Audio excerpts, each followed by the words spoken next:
name's Gene Ellis, and I'm otherwise known as Mr. DUI, and a few other things, depending on who you're asking.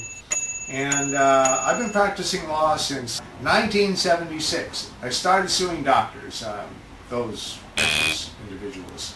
And then in 1979, I heard Russell Cromwell talk to a group of young aspiring people, and he said, find something, anything, even cleaning toilet bowls, and do it better than anybody else in the world, and they'll eventually find out about you and beat a path to your door. Well, that's me to the bone in my body, the last bone in my body. So I looked for something that I could be the only one doing it. But in 1979, besides San Diego being a sand dune, it also didn't have any top lawyers or any top doctors in it. And but lawyers were very plentiful then. And in fact, there were so many lawyers, they were like rabbits, like today. They were doing everything.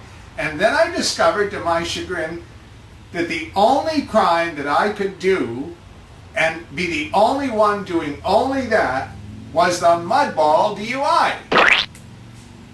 So for some strange reason, God or aliens, whatever you believe in, must have guided me, because as far as anybody else was concerned, well, two old lawyers came in my office and they said, kid, you can't do only DUI.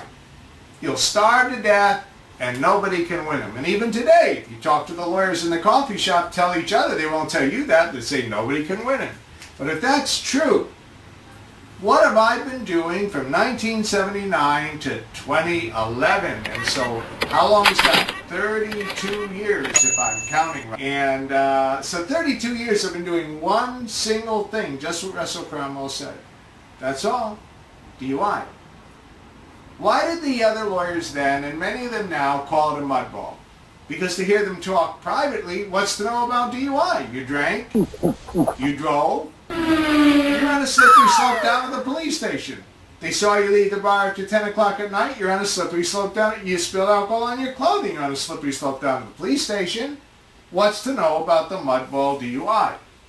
Well, it's the most complicated crime in America to date.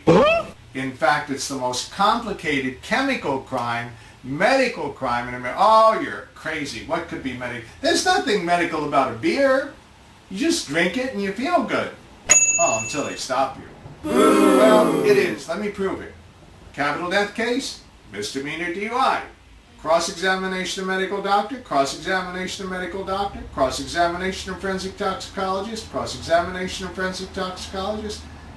Well, at least the way I do the trials. Reanalysis of bodily fluids, bodily gases, DNA evidence. In my last misdemeanor DUI trial, DNA evidence.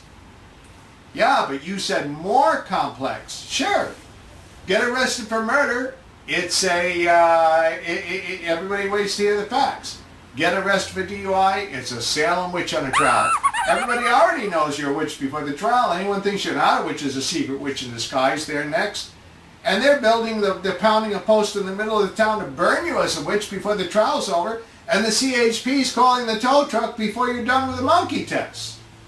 So I'm just telling you, it's a fait accompli. You have sucker stamped across the top of your head. Because every single word the CHP says is designed to get you down the Venus flytrap into the acid bath. That's where you are.